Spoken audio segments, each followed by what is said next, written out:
Namaste, friend. Oh my god. Oh my gosh. Namaste.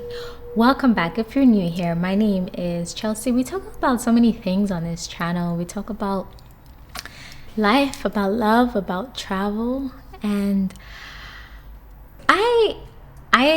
okay. I'm gonna show you what happened. Strange that I actually feel like it's gonna be a loss, even though I know that there's only good things can come out of this. Okay. Oh my god. Okay.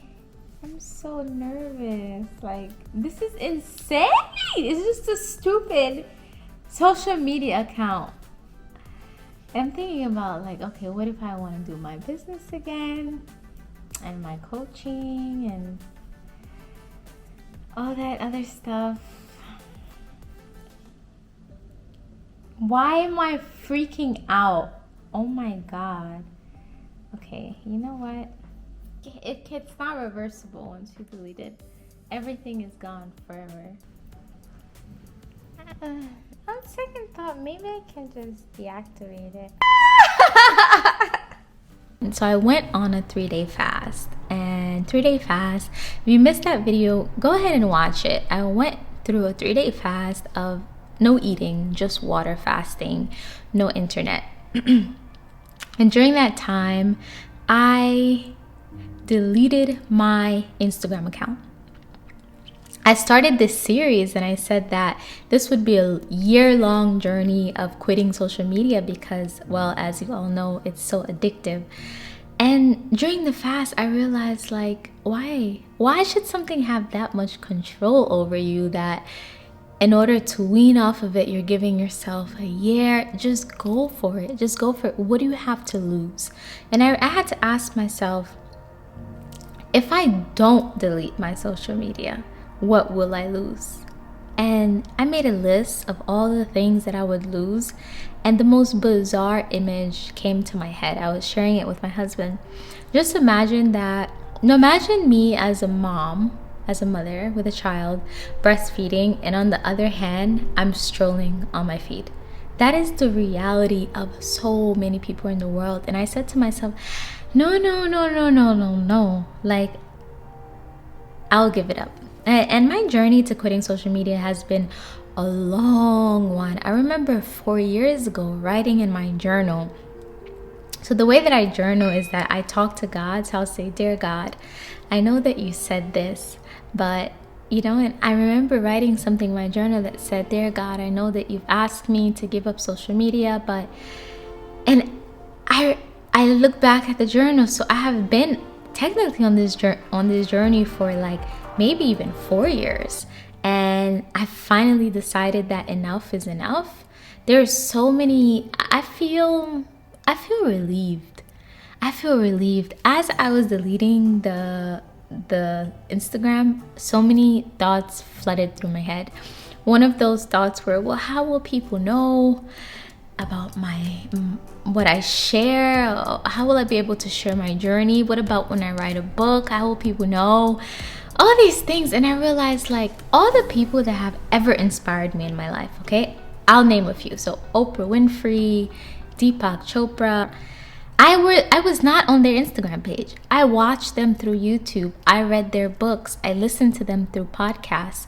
So there was this fear that, what if I launch a product, or what about my business? How is it going to work? How am I going to be able to promote myself? But don't you actually have to have something to promote?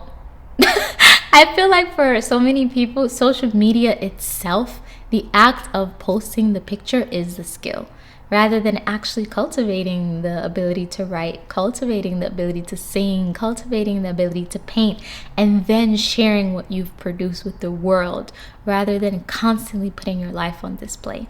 So that was the one fear that I had. The other fear that I had was that, I had over 500 posts on Instagram. All of it went to waste. And then I realized that, you can actually download your post. Did you know that? You can request all of your data on Instagram. So every single thing that you've ever posted, even if you don't plan on deleting your account, you can request it and they send everything to you in a folder. Your reels, your video, your captions. So all of these pieces of content, in fact, I'm grateful that I made them. I've been able to document my journey, and now I can savor those for myself or turn them into blogs or use them as ideas for YouTube videos, or really just keep it as a journal. It letting it felt really hard, that I had put so much energy into this platform, and I'm like, oh, what about the people who are following me? I can tell you this, that there's this book that I'm reading, Cal Newport, Deep Work, and in the book he talks about a challenge. Get off social media for 30 days, don't announce that you're leaving, and see how many people write you to see if you're okay. Nobody really cares. Social media, because of the likes, the follows, the constant affirmations through really advancedly designed technology that causes your brain to be addicted, you actually think that these people value you. But hey guys, I'm gonna be leaving off of Instagram. Click the link on my bio, subscribe to my YouTube. If those people really, really cared about me as a being, if they really, really cared about my journey, they would have subscribed. Everyone else is really just another bystander who has been abducted by the algorithm.